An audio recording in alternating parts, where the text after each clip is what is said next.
Welcome. Thank you for joining us today. I'm Maria Fisher. I'm the Director of Community Development and Outreach for Senator Brouk. We're super excited with almost 200 people signed up today. It's very clear that we have a lot of amazing essential workers in our community and also a lot of supporters. Some housekeeping rules. We're asking participants to rename themselves because this will be an interactive town hall and participants will be broken into smaller groups based on their job category. If you don't include your job category with your name, we won't know what group to put you in. We are recording the general town hall, but not the breakout session, so that essential workers who couldn't be here with us today will be able to watch it later on. We want to welcome our elected officials who are joining us today, including Mayor of Fairport, Julie Domratz. We are thrilled that so many essential workers are joining us today. Sorry, lost my place here for a second. We're thrilled that so many essential workers and community members made time to join us today to discuss the mental health needs of the workers who are the backbone of our community. Not only do I have the privilege of working for our community with the Senator's office, I'm also a longtime worker advocate and am humbled by all that our essential workers have endured and accomplished during this pandemic. And so today, we are very excited to have you here. And Senator Brouk is hosting this town hall to listen to you, our essential workers, to understand your needs and to find the ways that we can best support you. Please help me welcome Senator Samra Brouk.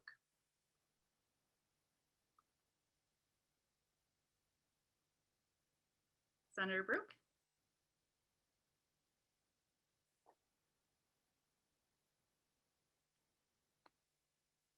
Thank you so much, Maria, and thank you to everyone who is joining us today.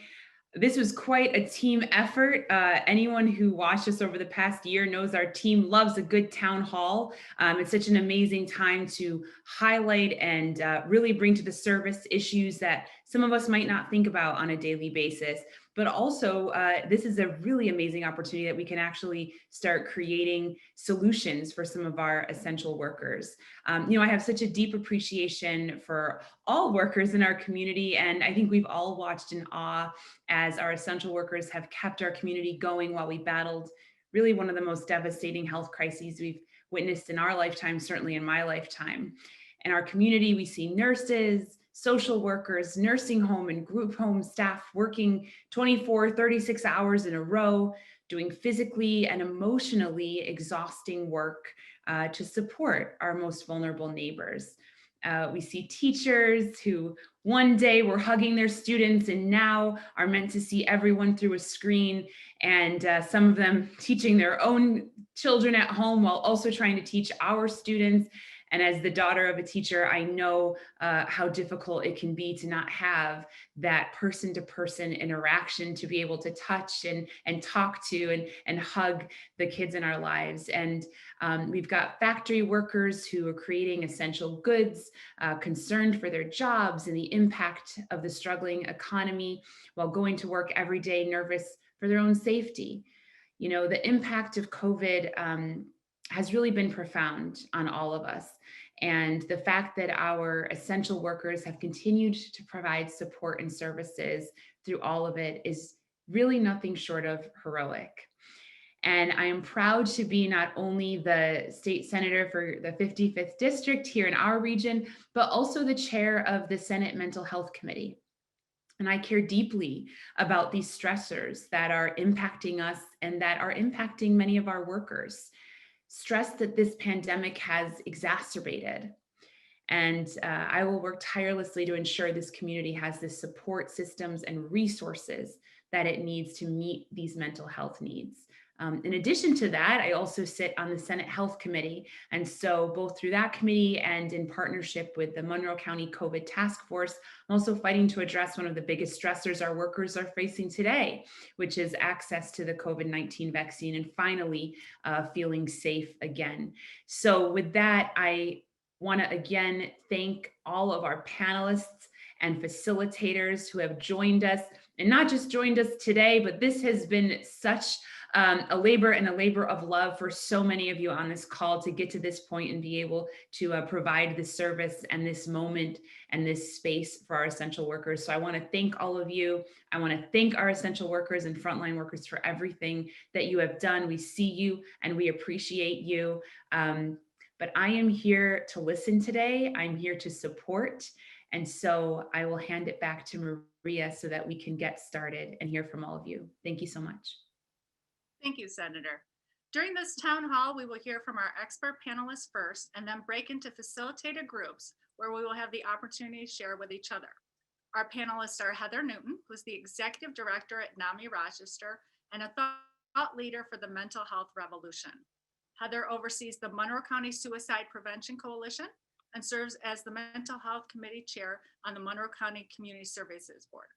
She believes that mental health, recovery from addiction, and suicide prevention are highly interconnected. Above all, she believes recovery is possible. Our next panelist, Mary Russo. She is the President and Chief Executive Officer of the Mental Health Association. As the President and CEO, Ms. Russo is responsible for oversight and direction of all aspects of the operations and programs of the MHA. Ms. Russo draws on her professional and lived experience growing up in the city of Rochester with a single parent who was diagnosed with paranoid schizophrenia, and now leads the organization as the MHA grows and strives to meet current and emerging community needs. Thank you both for being here. Heather, can you tell us about the work of NAMI and what you've been doing in the community, especially since the pandemic? Sure, I would be delighted to talk about that. I actually just wanted to share a little bit about my own personal story, just for a couple of seconds, if all of you will sort of join me in that, and then I'll talk a little bit more about NAMI. So, thank you, first of all, Senator, for hosting us. I am actually the parent of a very brand new frontline worker. My daughter, who's my middle child, is a newly certified EMT. So I'm not only a really nervous mom, but I'm also really respectful of all the folks who are out there on the front line. So thank you to all of you. So I joined NAMI as what I would call a warrior mom, a person with lived experience and somebody who really needed support. And my journey to get there is like a lot of our journeys. You know, you don't really plan your mental health journey, you just sort of fall into it, is what most of us do. So I grew up in Cortland, New York, which is a small upstate town many of you may be familiar with, just south of Syracuse. I am an only child, and my dad worked in academia. He was a SUNY Cortland professor. My mom worked in special education for many years. And I spent a lot of my childhood, quite honestly, feeling very lonely. I'm not only because I was an only child, but also because my mom is an alcoholic. And if any of you grew up in homes where addiction was present, you know, we're really good at keeping secrets and very good at being isolated. And so I spent a lot of my younger years feeling pretty alone. Went to the University of Rochester, where I formed a lifelong group of fabulous friends who I still keep in touch with very regularly today. Also met my husband. We were swimmers. We met on the pool deck freshman year and ended up being together, but not until our senior year, but certainly spent many years, you know, be getting to know one another and just really enjoying life in our young 20s. And we traveled then to a couple of different states, and all the while, I was carrying with me the weight of the loneliness and isolation that I felt as a young child. And the way for me that exhibited itself was to make everything on the outside look perfect. So I had a perfectly organized house, I had perfectly dressed children, I had a perfect job, I had a perfect marriage, and on the inside, I was not doing very well. And that exhibited itself for me with, you know, over exercising, with abusing laxatives, with feeling a lot of anxiety all the time. And it really came to a head for me, quite honestly, in my parenting journey when my oldest child, Joshua, our oldest child, Joshua, started to not have a very good experience when he was in 7th and 8th grade. And his life began to unravel, and with it, our lives began to feel like they were unraveling. He was diagnosed with bipolar disorder when he was very young, when he was only 15 years old. He is now 19, almost 20, and has been in 8 different residential treatment facilities in 4 different states. He also lives with a co-occurring substance use disorder, and he also lives with pretty frequent suicidal ideations. And so my journey to NAMI was a very personal one. I came to NAMI for support because when your life feels like it is coming apart, there is a time and a place, and I am such a huge supporter of therapy and trained clinicians, but there is nothing in the world, in my personal opinion, like sitting in a room with other people who have simply been there. And there is the ability of a peer community to be able to just embrace you in a way that most people haven't experienced before. And that's what NAMI is.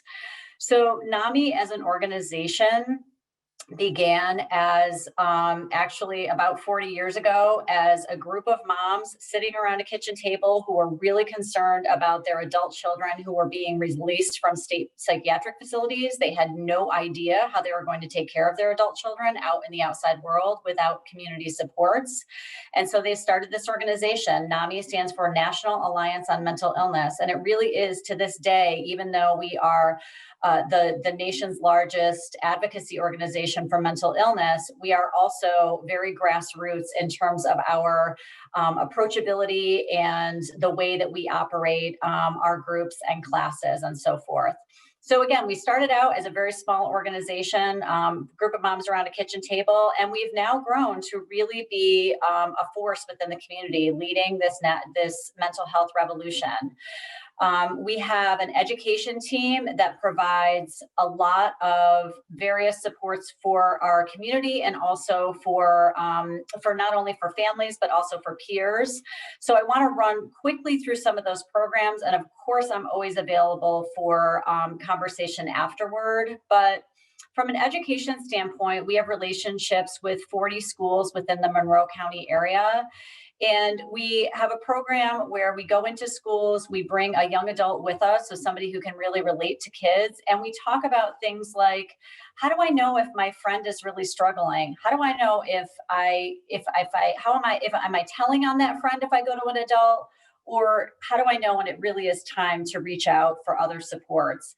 What do I say to somebody? What is the language I use? And we talk to kids a lot about using I statements, about coming from a problem with lacking judgment and wanting to join somebody, wanting to come in with an empathic response as opposed to a judgmental response. We talk to kids about where they need to reach out within their community, their school community, to get help. So education is part of what we do. We have a huge involvement also in the treatment courts in Monroe County. So we spend a lot of time with Judge Elliott, who runs our mental health treatment court, and all of the clients that go through that court, so we can support them as they're working their way through the treatment court. We have lots of peer programs that we support there. And then we also have a lot of programs that are focused around the peer community. And by peer community, I mean folks who live with a mental illness, and then also folks who are family members of those who live with a mental illness, who become their own peer group. So we have classes that educate people not only about how to support a loved one, but also about brain science, about diagnoses, about ways to get help for yourself, about the importance of, as we like to say, putting on your own oxygen mask first. So really the huge importance of self-care.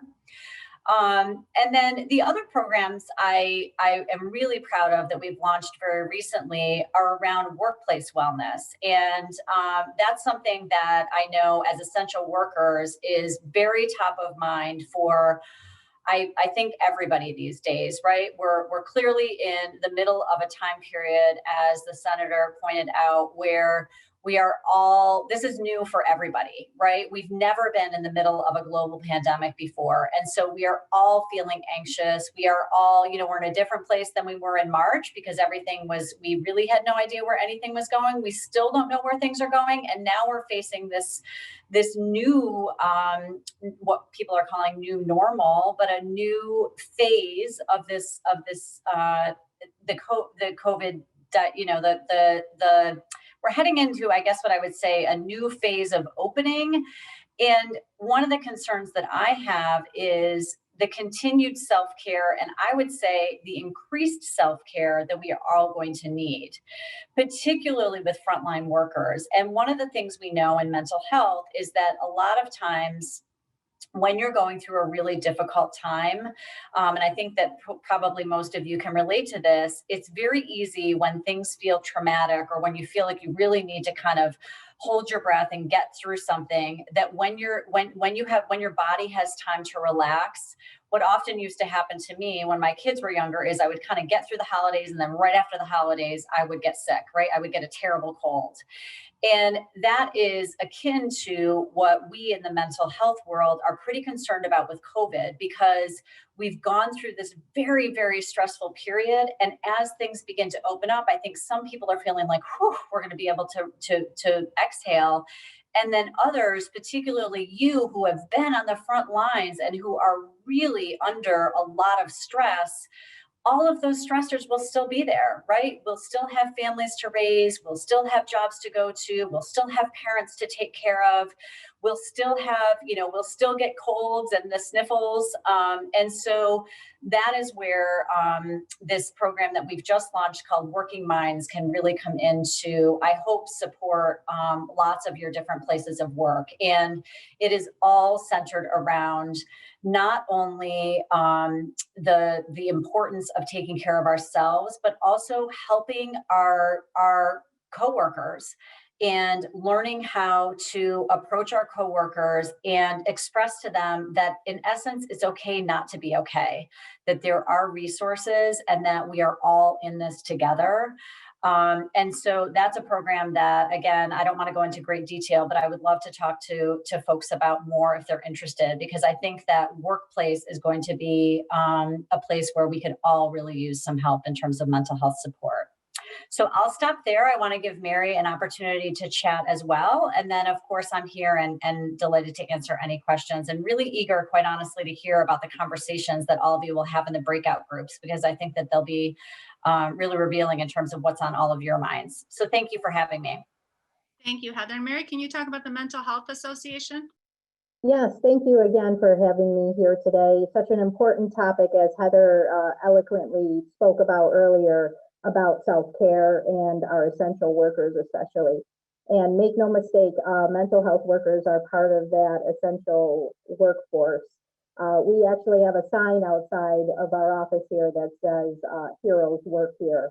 And we couldn't be more proud of our staff being not only available in person for emergencies, but also going virtual at the drop of a hat, never done before.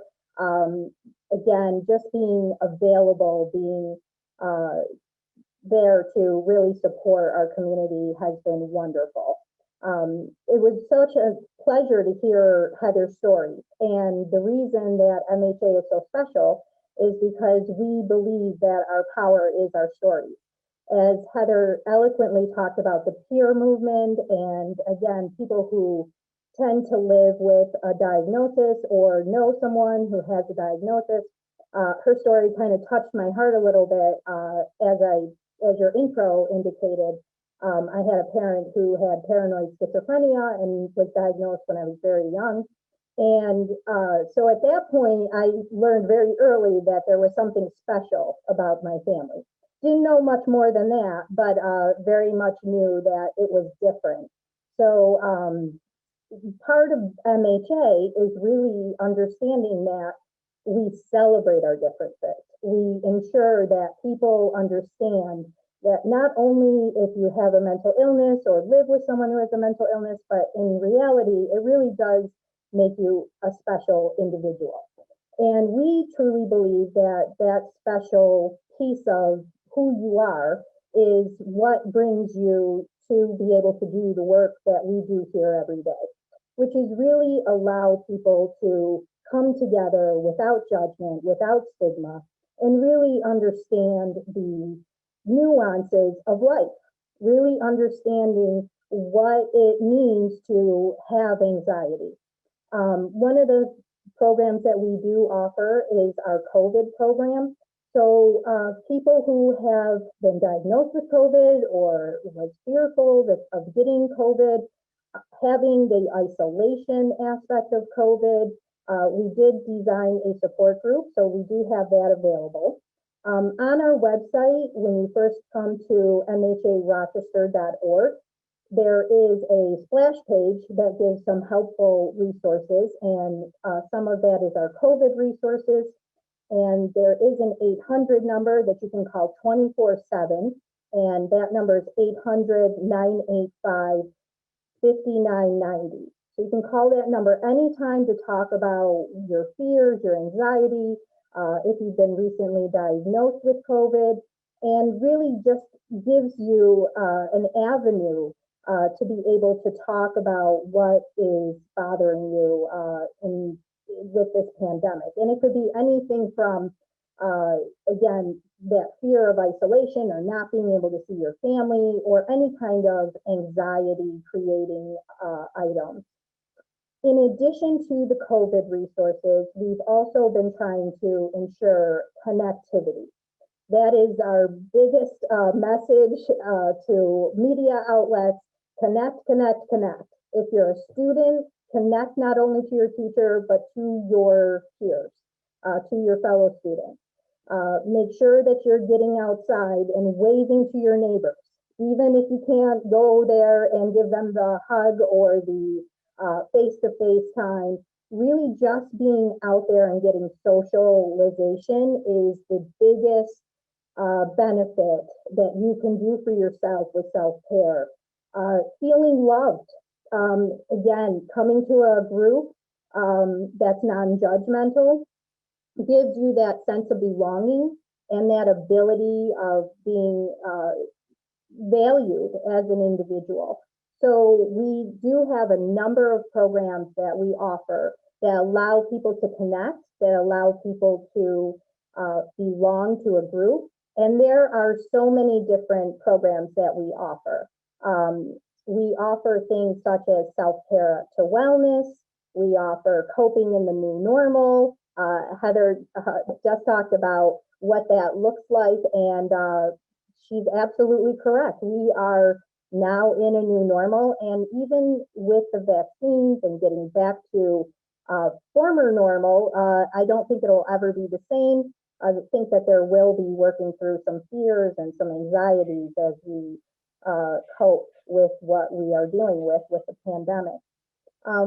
There are certain programs that will also help you with inspiration.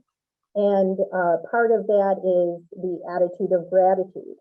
You know, there's a lot that we can always say is wrong, but when we take a moment to really focus on what it is that we do have, we can easily start to feel our anxiety dissipate when we start to understand what we do have. We also offer some support groups when it comes to managing addiction.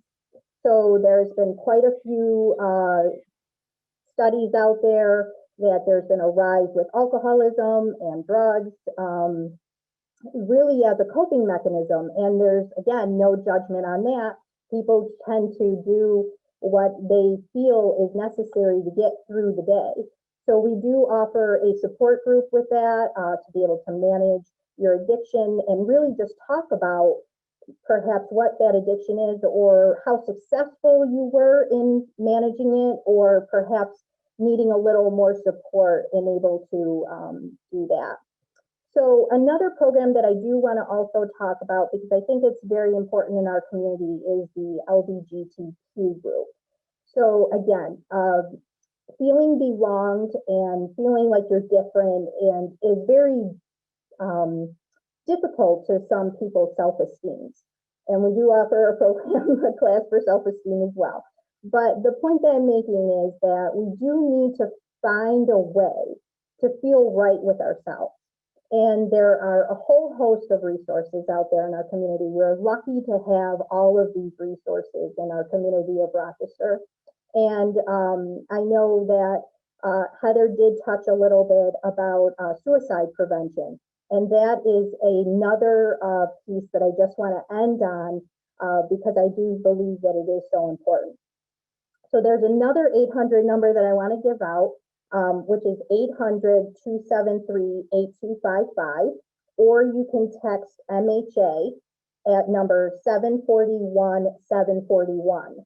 And again, that is a suicide prevention line, which allows individuals to talk about their feelings. It's 24/7.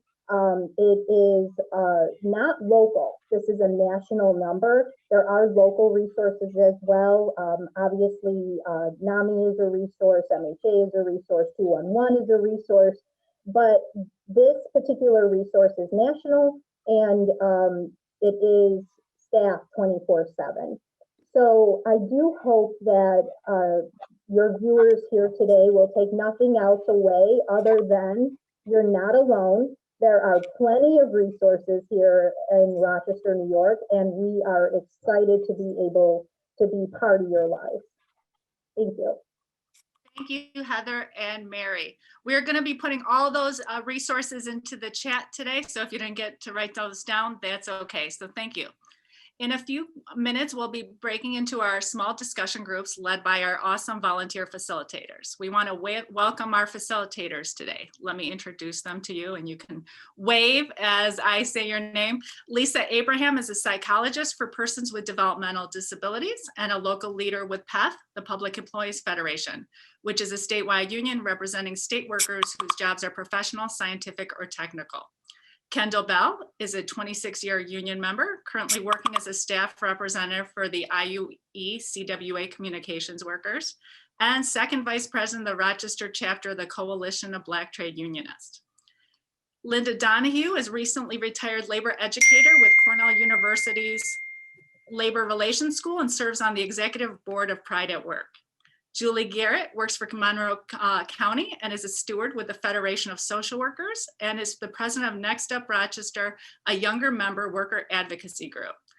Rakia Hardaway is a social studies teacher at the Rochester City School District. Leah Hamilton is the workforce development coordinator for Optimax, which is the largest optics manufacturer in the country. Emaret Miller is the director of communications for ASME Council 66. Which represents essential workers. She owns a job search engine called shiftdiff.com. She is a Democrat and Chronicle career and workforce development freelance writer. Julie Mitchell has been a teacher for 24 years and teaches at the Fairport School District. Mobeen Shirazi is a nurse at the Rochester Psychiatric Center and is the PEF local representative for the statewide nursing committee. Bess Watts is retired local president of CSEA Local 828 Monroe County and president of the local chapter of Pride at Work, a constituency group of AFL-CIO for LGBTQ and allied workers. I told you they're pretty great. Thank you to our panelists. Participants today will be placed in breakout rooms and given 3 questions to answer. Those 3 questions are, and we'll put those questions in the chat for you to see. What challenges and stressors are you facing? What services, support systems, initiatives, legislation would you like to see or need? And what services, support systems have been working for you? You will spend about 5 minutes each on each question with 5 minutes at the end to wrap up final thoughts. 20 minutes will be allocated overall to answer the 3 questions. The questions will also be displayed in the chat, as we said. Senator Brouk will be stopping by the breakout rooms to hear from you. After the discussion, our facilitator will then share that information with our entire group. If there's anything you don't want shared in your small group, or you want shared in the small group but not in the larger group, please let your facilitator know. We want to hold space for each other and be kind to each other during the discussion. You'll receive a 5-minute and a 2-minute cue from us, keeping you updated at the time. We will then discuss what we've heard and talk about next steps. As soon as you arrive in the breakout rooms, please put your names and job in the chat. This will help your group to get to know you. We'll see you back here in 20 minutes.